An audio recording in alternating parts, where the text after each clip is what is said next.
The Mile High and Dry Club, from the Between Boyfriends book, a collection of cautiously hopeful essays by Cindy Chupack. The Mile High and Dry Club. Definition: the reality of flying solo, which is not sex in the bathroom. It's a screaming baby and a couple who wants you to move so they can sit together.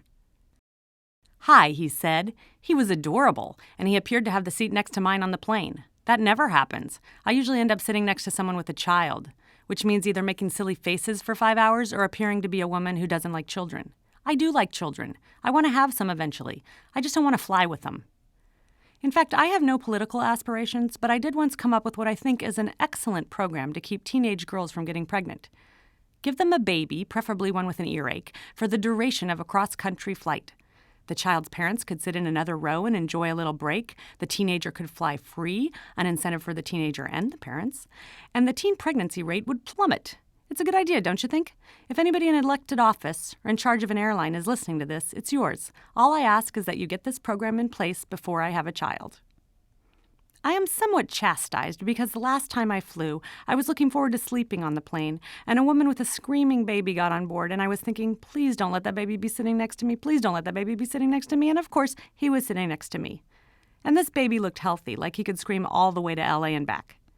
His weary mother dropped off a bag of Cheerios, and then looked for an empty overhead compartment in which to put, I hoped, the baby.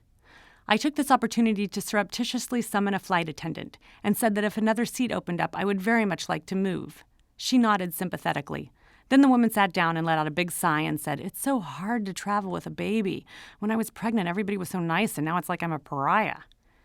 I instantly felt guilty and overcompensated by pretending to be equally indignant. It's true. It's a disgrace. Everybody was a baby once. Why aren't people more tolerant? I spent the rest of the flight praying the flight attendant would not offer me the seat I requested. In fact, I felt so remorseful and hypocritical that by the time we were somewhere over Phoenix, I was holding the Cheerios and singing the Itsy Bitsy Spider. So it was particularly refreshing and startling to see an adorable man about to sit next to me, and even more refreshing to hear him say hi. I was well into visions of the two of us joining the Mile High Club when I realized he was still speaking. "Would you mind switching seats so I can sit with my girlfriend, Candy?" Candy looked at me sweetly. She was predictably blonde and thin. Okay, first of all, her name was Candy, so I didn't like her already. Second of all, he didn't have to say her name, so obviously he just enjoyed saying it, enjoyed dating a Candy. Third of all, Candy stole my man. And fourth of all, am I allowed for? I wasn't feeling very supportive of relationships. So I said that. I actually said, I just broke up with someone, and I'm not feeling very pro-love right now. So if you don't mind, I don't really want to switch seats. Candy looked disappointed. I felt like a raving bitch, but I held my ground and my window seat. Because why was I singled out to move? I'll tell you why. Because I'm single. I can sit anywhere. Nobody will miss me. Candy and her boyfriend smiled at each other wistfully and shrugged. How would they survive apart? Not my problem. I was alone. I was going home for the holidays alone. I had to find a space in long-term parking alone and lug my bags alone to the bus stop alone and take them off the bus alone and wait in the line alone to check in alone. And when I got to my sister's house in Dallas, I would be sleeping in the baby's room alone.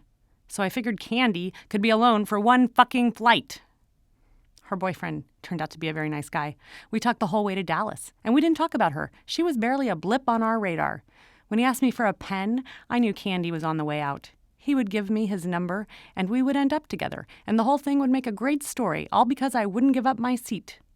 He wrote, "I love you," on his cocktail napkin, which I thought seemed a little premature. And then he had the people in front of us pass the note to Candy. How many people must be inconvenienced by this relationship? As he gave me back my pen, I wished I were sitting next to a screaming baby.